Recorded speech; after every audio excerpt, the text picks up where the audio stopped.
tutti. Hi everyone, my name is Paolo Privitera.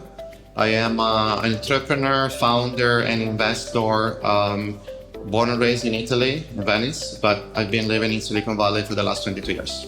I founded 6 companies in tech. I started coding when I was 6, and it was 1983. And then eventually started my first tech company in Venice. I was 16 years old. I eventually studied computer science in Venezia at Ca' Foscari University. Something triggered my attention to move to New York for a few months, and in 2002. And those 3 months turned into 1 year. And eventually I stayed 4 more years in Los Angeles, and I eventually moved to San Francisco in 2007, and I've been in the US since. So I've been 22 years in the United States. By now I'm a Silicon Valley boy, so I've seen a lot of cycles. I founded 6 companies in total. 2 failed, and 2 of them failed not because they went bankrupt, but because they were not growing enough. 4 of them got acquired. I've learned a lot. I've made a lot of mistakes, to the point that now I'm invited to a lot of conferences to talk about what I call my 20 lessons learned in 20 years in Silicon Valley.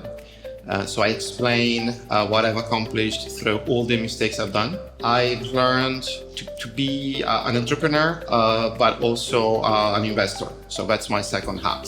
So by seeing how to build companies and how to talk to founders, you cannot be in Silicon Valley and not trying to also invest into companies that you see around you. So as of now, I keep saying I started too late to invest. I started maybe 6-7 years ago.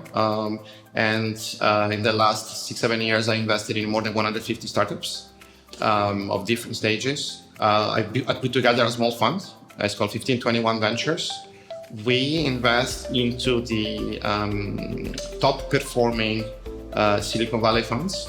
And now I'm looking also investing into funds that are more maybe international, and we are also looking into Italian funds. I would say I closed the loop, I closed the cycle. So I believe the 2 parts of being an entrepreneur and being an investor help each other. And that gives me a very broad and holistic perspective on the whole world of entrepreneurship from both sides of the equation. And how to successfully pitch investors and how to raise money. It's very difficult to raise money, even more for founders and entrepreneurs that never done it before.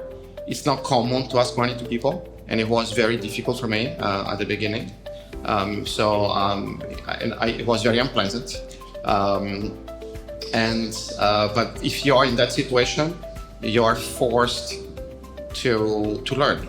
Otherwise, you cannot grow and you cannot accomplish, your dreams. You cannot accomplish your companies. So I ended up learning, and by now, 20 years later, I've pitched to more than 6,000 investors. 80% in Silicon Valley, that are the hardest to please. I've raised so far, across companies and funds, more than $350 million. So there was a moment when founders and entrepreneurs and people managing acceleration programs started to ask me to be a speaker and tell my entrepreneurial journey. And at the very beginning, I didn't know what to tell. Meaning, I know I've done a lot, I've done a lot of mistakes, but I didn't have any structure. So what I've done was very easy. I ended up telling my story of, in chunks and pieces and segments. But I also found out that it was boring. It was boring for me, maybe also for the audience. So I needed, and that's what I've learned also being in the United States, I needed to provide a structure and a framework and a tool and something very easy for people to digest. So I said, instead of just telling my story, because my story was built of a lot of mistakes and a lot of, learning. So I decided to oversimplify. Long story short, I started to focus and to map a teeny tiny part of the mistakes I've done. By the time I was asked to speak a few years ago, by then I was almost stayed for 20 years in the United States. So I decided to give a number. So let's take one lesson per year. So I came up with 20 lessons learned in 20 years in Silicon Valley. And I can give you some example. So for instance, when I started in Italy, in Venice, I had a web company. So I was building websites. It was 1994, very early days of the internet. And funny enough, my first internet connection was thanks to Tiscali, that is a Cagliari company. And I was trying to sell websites to stores and companies in the Venice region. The first reaction sometimes was, a website? Oh no, we don't need a website. We just bought a fax machine. And of course, it was not the answer I was expecting. And actually, I found out there is also a learning, because that answer, if you compare it to how you pitch your startup in today's market, technically it was showing a problem of product market fit, or even better, a timing product market fit. Meaning that I was, number one, too early to sell on a massive scale website because companies were not ready. And at the other side, my selling the website was technically still not fitting for the market. So my first lesson into my lecture is exactly product market fit. Another fun example that is actually very tangible of also the reason why I left Italy to go to United States. When I was still, was around those years, I had to physically go to clients, because at the time you had to go physically to clients. Today, a little less, maybe you do over Zoom. I had to drive to clients, and maybe I had to go from Venice to maybe Padova or Vicenza or Treviso, that are cities in my region, 20, 30 miles away, and I was on a freeway. And the freeway has multiple lanes. And usually if you have a fast car or you want to pass, usually you go in the passing lane trying to pass the other cars that are slower. And in my situation, I'm sure you can relate because it happens maybe in every country, but I always, or very often, found trucks in front of me in the passing lane. And it was frustrating because I had a fast car and I wanted to pass. And first of all, the passing lane was stuck.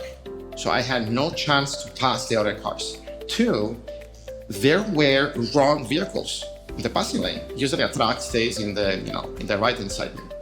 So why it's relevant to the entrepreneurial story? Because actually I see that as a metaphor, meaning that on top of the reality, because I was really trying to pass and I couldn't, but actually meaning the ecosystem wasn't allowing me and allowing the other entrepreneurs to go fast enough to reach your goal and to reach your dreams. So in a way, there are multiple lessons learned. And one of them is that you should always find a way to pass and to be faster.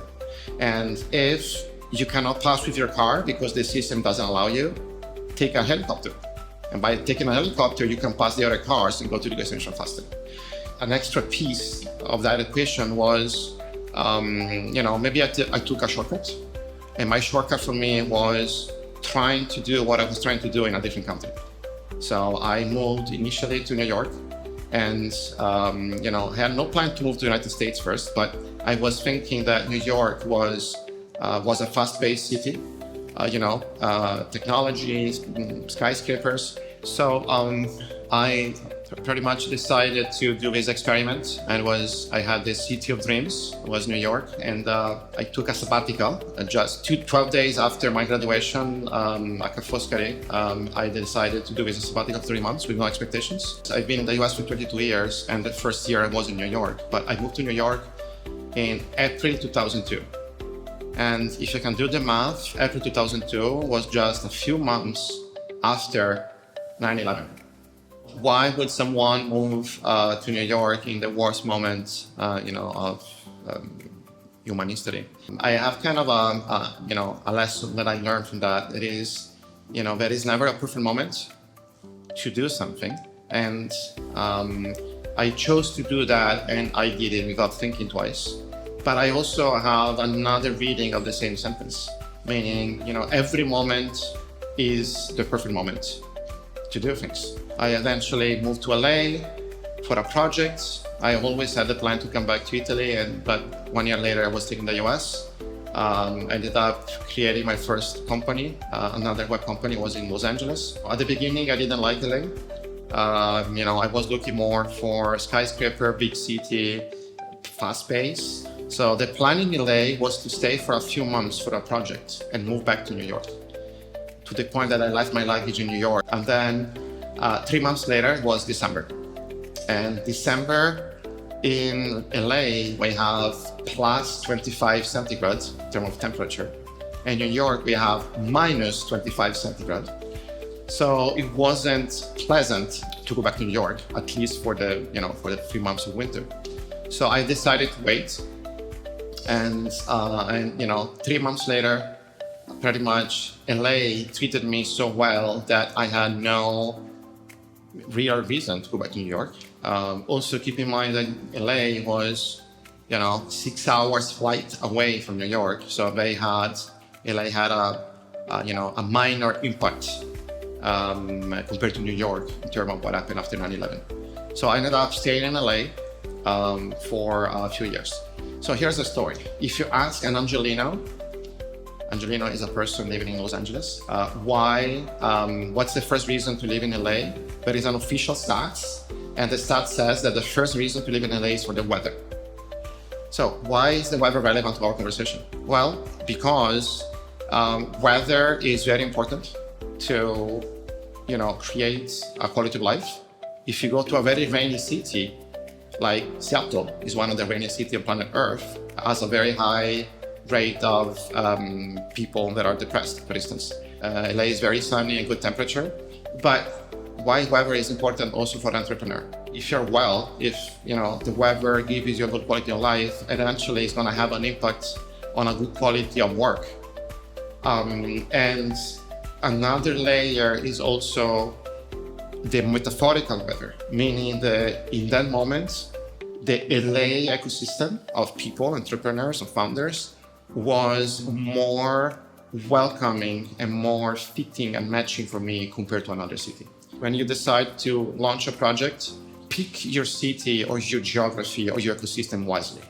So if you're doing it where you are, it doesn't mean you need to be there forever. So you should maybe change the city. Maybe you should go to Milan, to Paris, to London, to New York, to San Francisco. It doesn't mean you're going forever, but the place where you're building your startup or your company or your fund or your project is really important.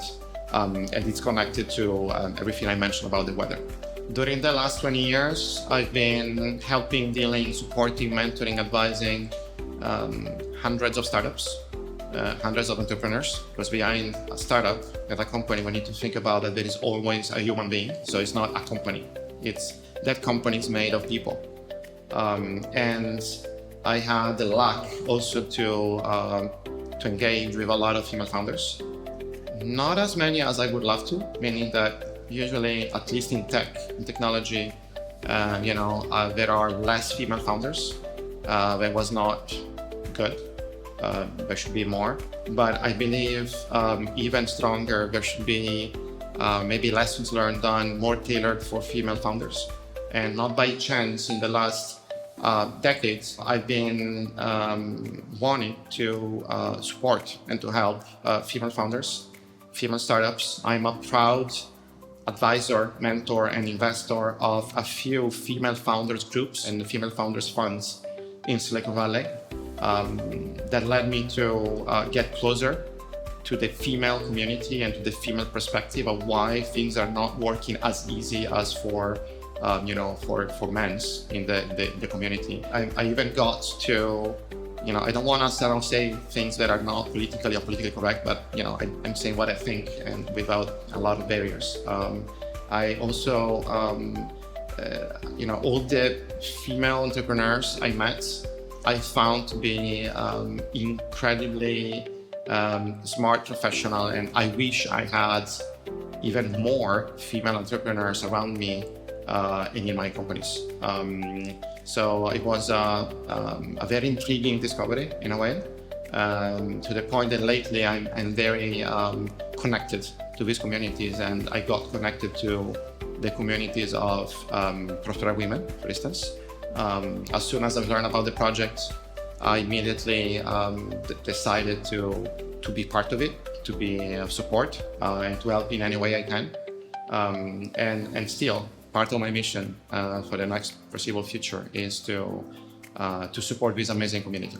Well, if my daughter, or if a female founder, or anyone, any female approaching the idea of starting a company would come to me asking what she should do, my answer would be very easy, and would be, generally speaking, the same I would give to any other entrepreneur of any gender. First of all, do it. Meaning, we live in a world where, well, first of all, I'm bullish on the world in general. Meaning, humans are improving. I know we're reading a lot of bad news, but overall, we are doing much better, and we live in a world of abundance. We have access to amazing tools, platform and frameworks that was unthinkable just 10, 15 years ago. So what does it mean? It means that we have no excuses for not making that happen. Because for multiple reasons. Number one, our competition is now expanded, meaning in reverse, that there are billions of people that now have access to the same content and the same tool that we have access from our first world, I would say. And from the other side, that should generate a thought process of having less excuses of making things happen. Because if we have access to any tool in the world and we don't execute and we don't build companies, then who should? As you can see, I'm not tailoring the message to female founders because I see no difference. And I'm proud and happy to see that more and more females are now in entrepreneurship. So my ultimate message is you have no excuse. And you have a world of full of support to give you any tools you need, including definitely first and not the last one, as the amazing community of prosperous women.